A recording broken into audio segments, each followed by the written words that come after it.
So we were saying that the water and minerals are always transported together. The solution of water and minerals combinedly is called as a sap. We don't say that the water is transported. Most of the time, whenever we talk about the movement of water inside plant, we most of the time use the word movement of sap. Sap is the word that we often use to move the water all around the to tell that how the water is going to be moving around all over the plant. Okay, you got the link for the new Jamboard? I'm changing its Um, privacy settings.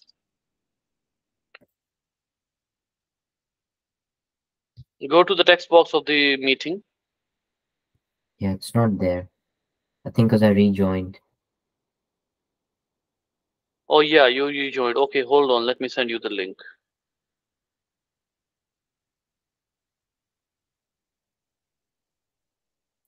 Yeah, I have it now. Okay. So basically, the cell sap or the water is going to be moving along with the minerals, and these substances we often call them assimilates.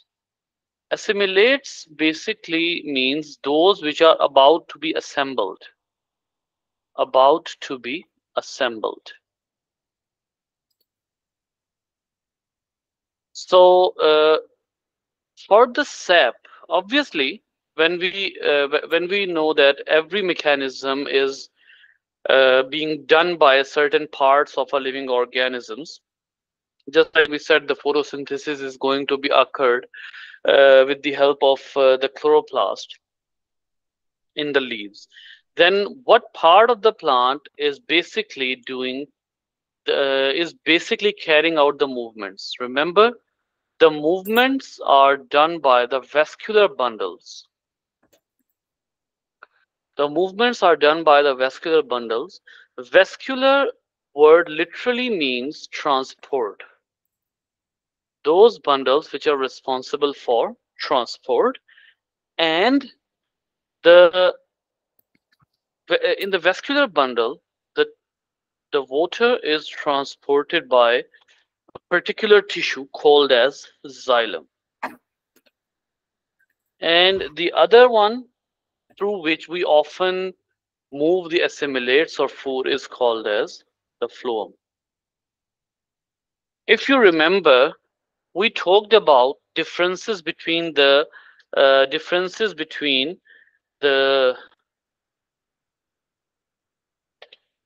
xylem and phloem cells yesterday, as well as palisade and spongy mesophils.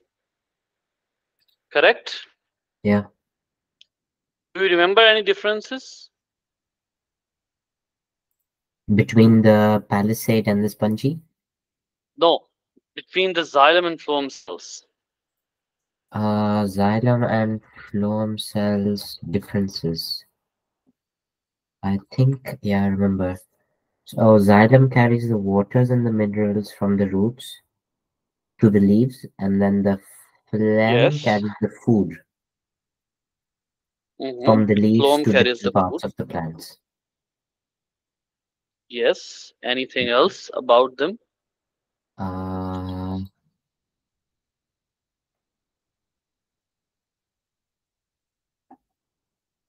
um,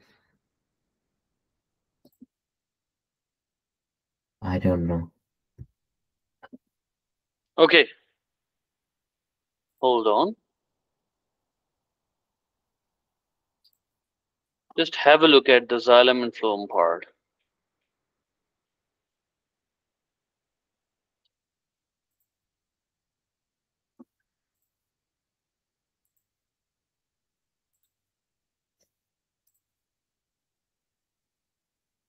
Okay. So xylem rigid, phloem not as rigid. Dead Mm-hmm. cells, xylem are dead cells, phloem are living cells. Mm. These Okay. are differences between them. Now, the thing is, That xylem are dead cells is important to know, but one, two to three more things are very important to know to understand the movement of water. The very important thing about the xylem vessel, not in even those things, since the phloem is not in our syllabus, so we can ignore that.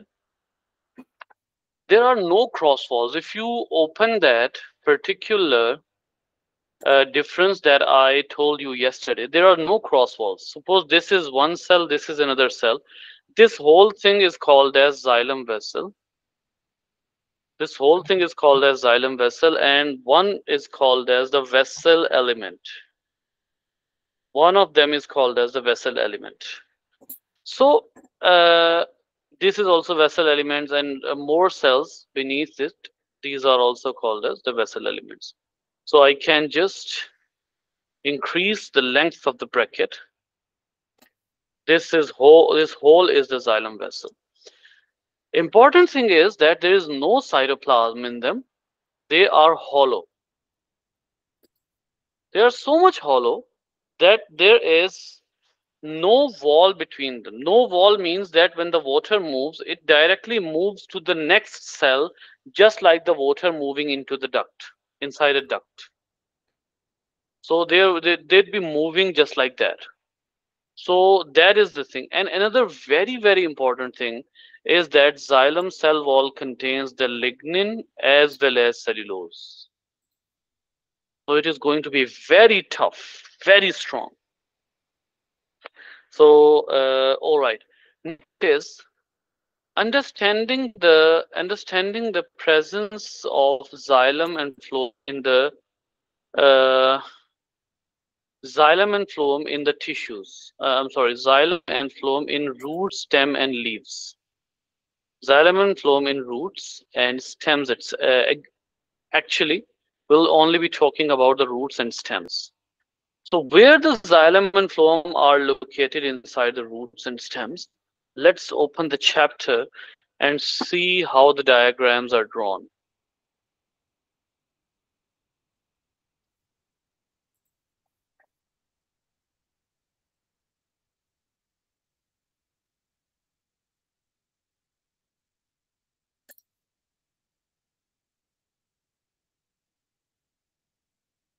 Yeah, 7-4.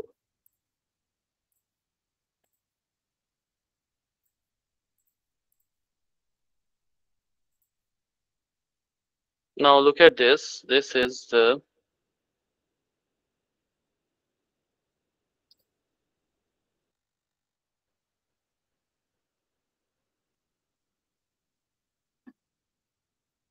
look at this. This is a section of root. This is a section of root. You are looking at a plant over here, and when you take a transverse section, just like yesterday, we took a TS from leaves. We took a TS of root here. This TS of root is clearly telling us that the outer brown layer basically is epidermis. And this one is actually a root hair cell. This is actually a root hair cell. A root hair cell. And always remember that we also need to know one more thing about the root hair cell. Adaptations of root hair cells. Please write it down so that you know about it. Root hair cells, they have the cell membrane extension. They have a cell membrane extension. Um, their cell wall is very thin. They have extended cytoplasm. Cytoplasm. There is a very short distance between the soil and the cytoplasm. And the cytoplasm of root hair cell.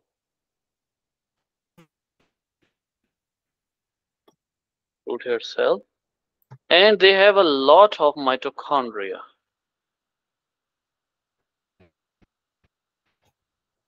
Lot of mitochondria. These are the adaptations you need to know, and they would be discussed in the CIs somewhere. Remember that root hair cells are specifically adapted for absorption.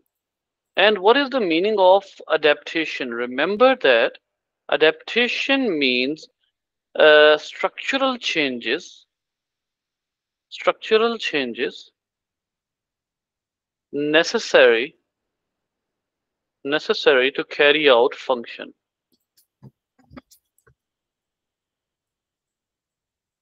This is the meaning of the adaptation. So what structural changes you look in the root hair cell? These are the structural changes. And just hold on a second.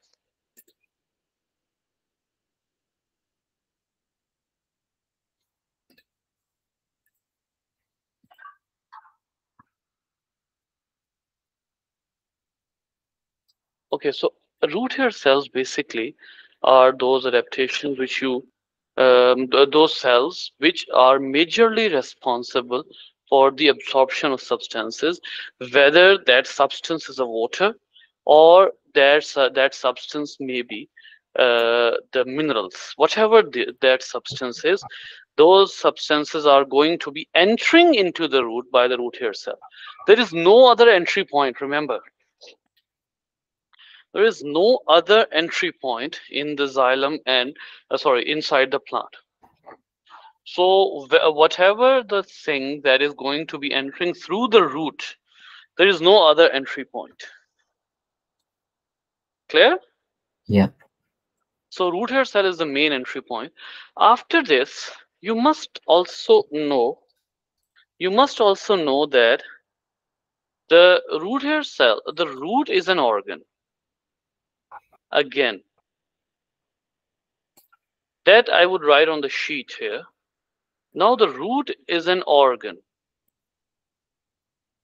And obviously, to understand the function of the root, you need to understand the arrangement of tissues. So when you see the outermost tissue of the root is called as epidermis, that would be containing a lot of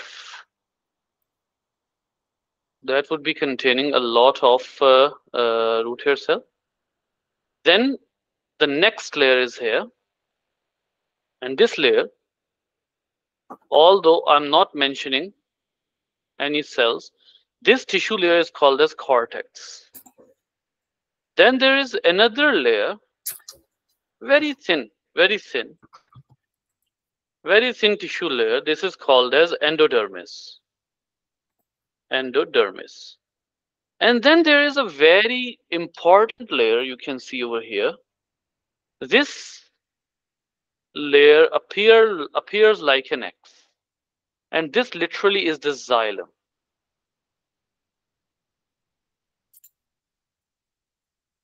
This is a xylem. So you are looking at the xylem here, and along with the xylem, you will see another tissue layer. That is the phloem. Now remember, this is only one side of the root. Do you see? I'm just drawing them just like they are going to bend into circles. I'm drawing them in that pattern. Why? I'm only showing you one side of the root.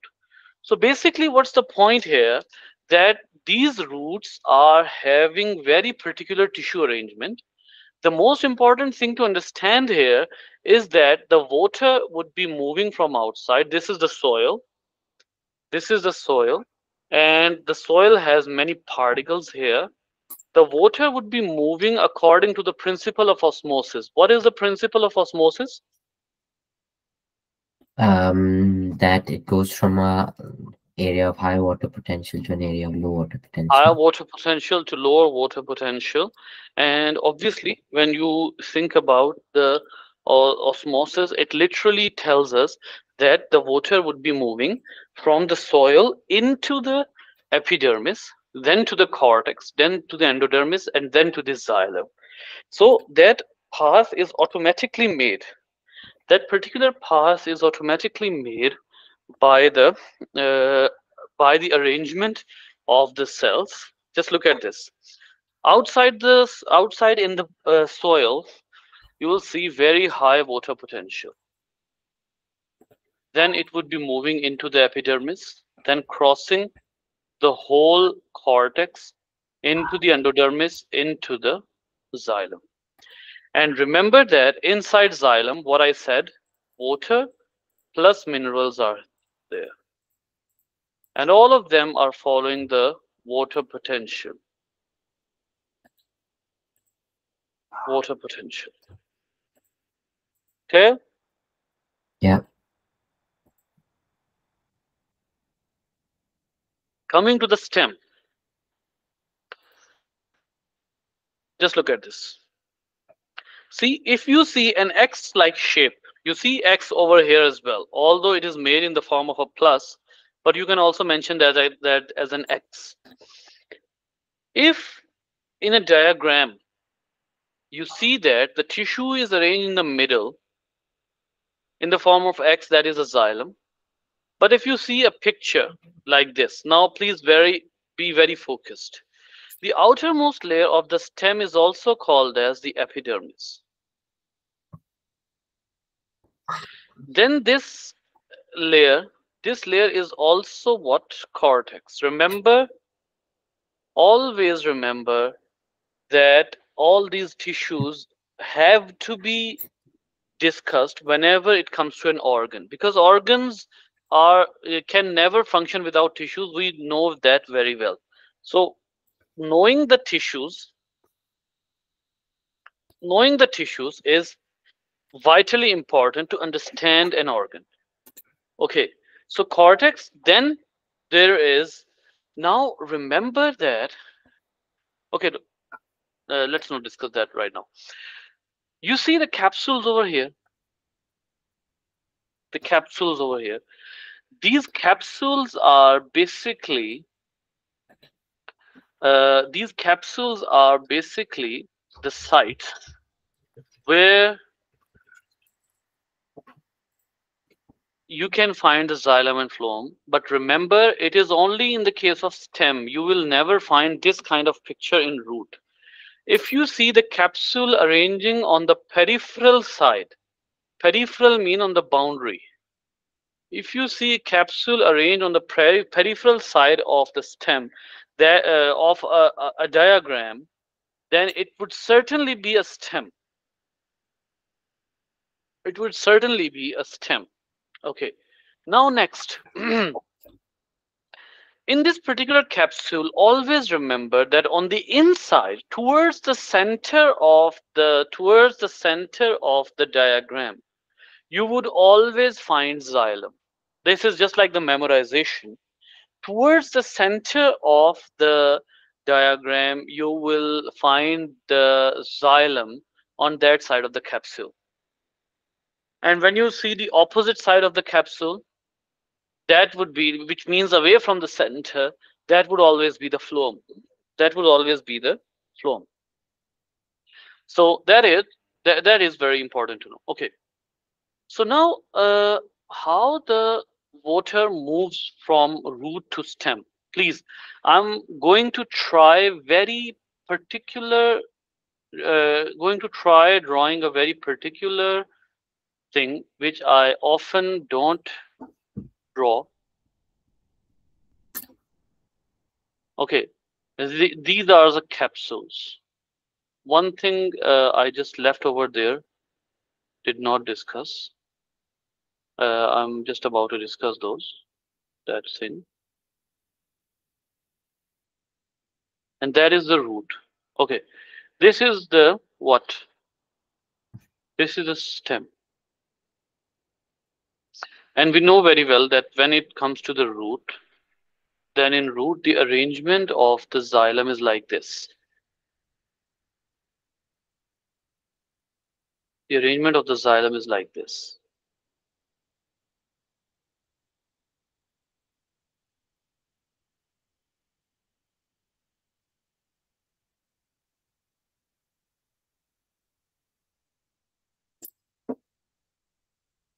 It is like this.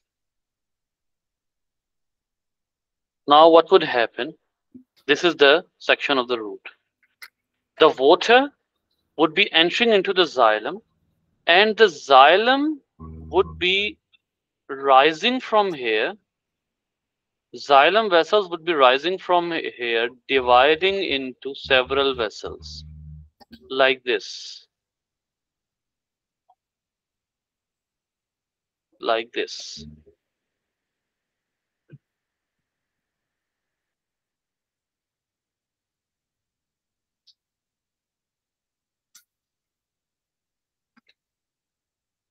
Like this.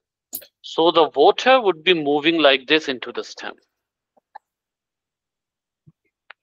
So remember that the water or the xylem inside the root and inside the stem, it is totally differently arranged.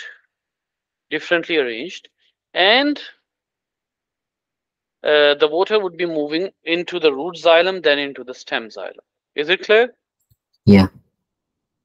Next is one thing that I missed over there is the cambium. Cambium is the location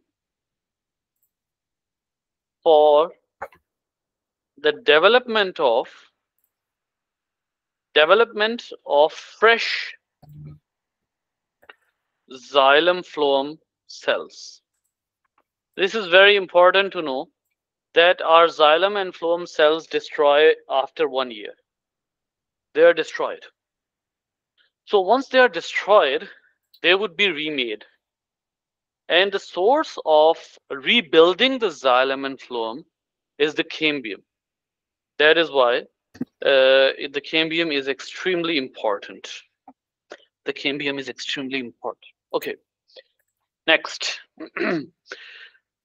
Since we now know that how the water is going to move into the xylem, how the xylem is going to be arranged, now we are about to discuss that how the water plus minerals rise into the xylem. The xylem. This phenomena, what this phenomena is called? This thing is called as sap, and rising is also called as ascending. So this phenomena is named as ascent of sap. Ascent of sap. And how this occurs, basically, it occurs because of uh, the main force, that pulls the water,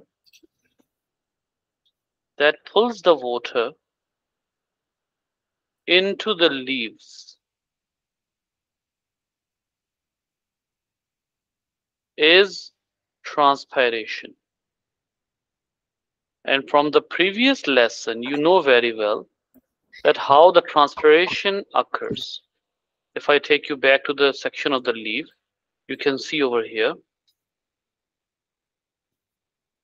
You can see over here that I told you that the xylem, the water from the xylem would be leaving the xylem, and it would be spreading all around. It would be spreading all around into the spongy mesophyll. From here, more water would be coming from the other vascular bundle. Got it? Yeah. What basically is going to happen now, you need to understand one more thing. The from the cell walls,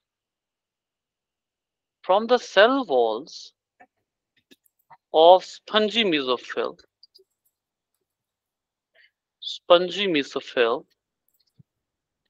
which is basically thin.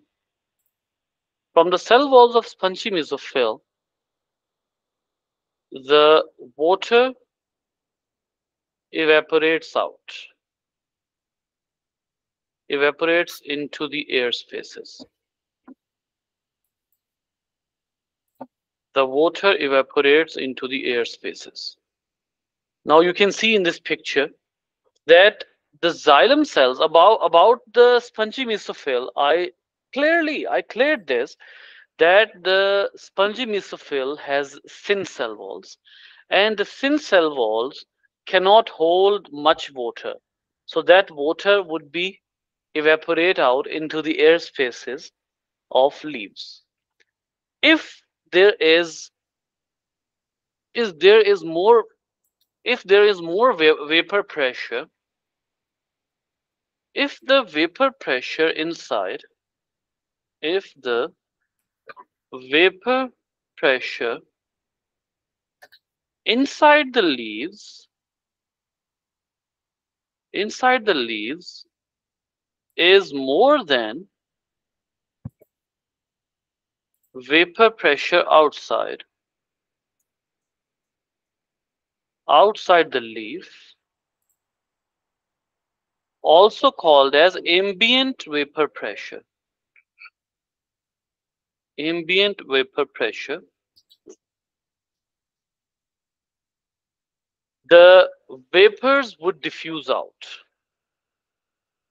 The vapors would diffuse out. Now, when the vapors would diffuse out, the vaporization would lead to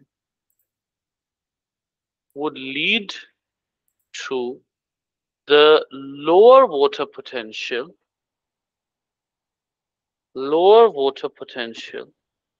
on the inside of the leaves.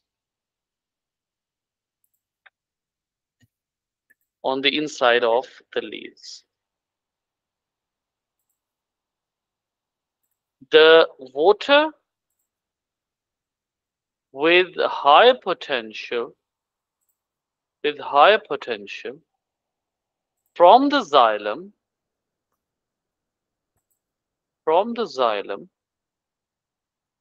would enter into the air spaces.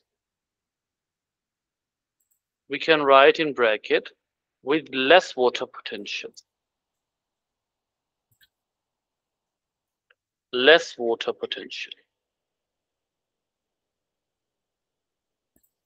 Now you can see clearly over here that if the water potential inside is lesser, the water would be moving into the air spaces, and you can simply say it would cause the pull in the water column of xylem. In the water column of xylem. Another very important point I'm about to write is the pull depends upon